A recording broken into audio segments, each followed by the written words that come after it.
Hello बच्चों। अगर बच्चों आप बोर्ड की तैयारी कर रहे हैं, सीबीएसई बोर्ड की तैयारी कर रहे हैं और इस बोर्ड में जो नया सिलेबस है, जो नया पैटर्न है, उस पैटर्न को कैसे प्रिपेयर करना है, क्योंकि टाइम बहुत कम बचा आपके पास में, नवंबर मिड से ये एग्ज़ाम स्टार्ट हो जाएंगे बच्चों। तो इसके लिए आपको क्या तैयारी करनी है, किस तरह सिलेबस को कवर करना है और किन किन बातों का ध्यान रखना है, ये अपने को देखना है। अगर आप देखें तो 10th और 12th की बोर्ड परीक्षाओं बेस पैटर्न है दोस्तों। क्या कह रहा हूँ, 10th और 12th बेस पैटर्न है ये। और इस पैटर्न में देखिए 12th की बोर्ड परीक्षाओं के लिए संशोधित पैटर्न जारी किया गया है। सीबीएसई ने पाठ्यक्रम को दो भागों में बांटा है, टर्म फर्स्ट और टर्म सेकंड। टर्म फर्स्ट का सिलेबस भी आपके पास होगा, अगर नहीं है तो सीबीएसई की साइट से जा करके इसको अपलोड कर लीजिए, उसका प्रिंट निकलवा लीजिए और अकॉर्डिंग टू सिलेबस प्रिपरेशन कर दीजिए बच्चों, स्टार्ट कर दीजिए बच्चों। तो टर्म फर्स्ट की परीक्षाओं के लिए ज़्यादा समय नहीं रह गया है। इस बार मल्टीपल चॉइस प्रश्नों की अहमियत बढ़ गई है, इसलिए आपको तैयारी पर खास तरीके से फोकस करना चाहिए। अब क्या क्या बातें हैं जो आपको ध्यान रखनी है, ये इस पूरे मैंने आपको एक्सप्लेन कर दिया है। इसके अंदर देखिए क्या क्या कहना चाहता है ये, इस पूरे पैटर्न को किस तरह से समझना है, ये सारा का सारा मैं यहाँ आपको डिस्कस कर रहा हूँ। सबसे पहले सिलेबस को जानें और शेड्यूल तैयार करें। आप सबसे पहले सिलेबस को अपलोड कर लीजिए बच्चों, और उस सिलेबस के अकॉर्डिंग आप अपना शेड्यूल फिक्स कर लीजिए कि किन किन चैप्टरों को कितना कितना टाइम देना है।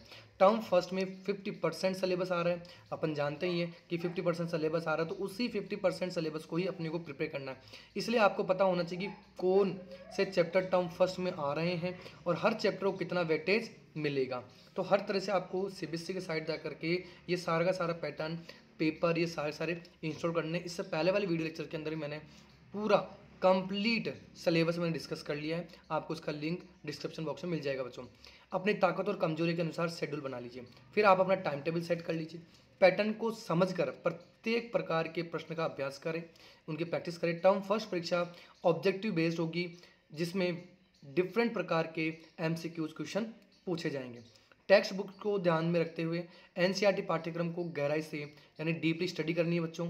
जो एनसीईआरटी उसकी डीपली स्टडी करनी है। सीबीएसई की ओर जारी किए मॉडल पेपर्स को सोल्व करना है। जब बहुत सारी अभी क्वेश्चन पेपर्स के अकॉर्डिंग बुक्स आ चुकी हैं, आर्यन पब्लिकेशन की हों व लक्ष्मी पब्लिकेशन की हों या दिनेश पब्लिकेशन की हों, आरबीडी ये जो मॉडर्न एबीसी पब्लिकेशन है उसकी हों, बहुत सारी बुकलेट आपको मार्केट में मिल जाएगी। वहाँ से उसी के अकॉर्डिंग सिलेबस के अकॉर्डिंग आपको प्रिपरेशन करनी है। ऑब्जेक्टिव पेपर को सब्जेक्टिव परीक्षा की तुलना में अधिक कठिन माना जाता है, ये ध्यान रखना है, क्योंकि ऑब्जेक्टिव में आपको केवल टिक लगाना होता है, सब्जेक्टिव में बहुत कुछ लिख दिया जाता है। लेकिन ऑब्जेक्टिव में जो टिक अगर गलत लग गया, मार्क अगर गलत लग गया, तो आपका आंसर भी रॉन्ग माना जाता है। इसलिए ऑब्जेक्टिव को कठिन माना जाता है, हार्ड माना जाता है। सब्जेक्टिव में जवाब आंशिक रूप से सही हो सकते हैं, लेकिन ऑब्जेक्टिव में ऐसा नहीं होगा। इसलिए एनसीईआरटी पुस्तकों को दिए गए सभी प्रश्नों को अभ्यास करें, यानी जो एनसीईआरटी बुक में जितने भी क्वेश्चंस दे रखे हैं उन सबको बेस्ड पैटर्न बेस्ड बिल्कुल सही तरीके से आपको प्रिपेयर करनी है। स्वास्थ्य के प्रति सचेत रहें, स्वस्थ भोजन करें, अच्छी नींद लें, पढ़ाई के दौरान छोटे छोटे ब्रेक लें, ये ज़रूरी है बच्चों। ये सबसे ज़रूरी है कि आप कंटिन्यूली पढ़ाई कर तो रहें, लेकिन बीच बीच में छोटा छोटा ब्रेक लेते रहें, हल्का फुल्का नाश्ता करते रहें, और सबसे ज़्यादा बात इंपॉर्टेंट है कि ब्रेक के टाइम पर पानी खूब पिएँ।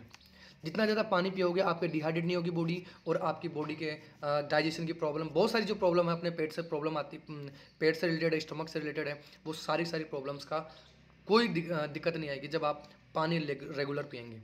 ठीक है, नींद पूरी लेनी है, आपको अच्छा सोना है, कम से कम 6 से 7 घंटे की नींद लेंगे बच्चों। शरीर और दिमाग को स्वस्थ रखना है, ताकि पर्याप्त आप अपने स्टडी में टाइम दे सकें। तो ये नया पैटर्न बेस्ड है, और इसी पैटर्न के अकॉर्डिंग आपको अपने सीबीएसई बोर्ड एग्ज़ाम्स की प्रिपरेशन करनी है, भले आप 10th में हो बच्चों या 12th में हो। अगर आप 12th में हो और साइंस है आपके पास में, तो मेरे चैनल को सब्सक्राइब कर लीजिएगा, ताकि आपको बहुत सारी लाइव और अपलोडेड वीडियोस की हेल्प मिल सके। मैं बहुत सारे सीबीएसई के according to NCERT pattern base मैं वीडियोस अपलोड कर रहा हूं। आप वहां जा करके मेरे चैनल पे जा करके वो सारे वीडियोस से आप अपनी प्रिपरेशन को और स्ट्रॉन्ग कर सकते हैं। ठीक है बच्चों, सब्सक्राइब कीजिएगा, अगर वीडियो अच्छा लगा तो लाइक और शेयर कर दीजिएगा। थैंक यू, जय हिंद।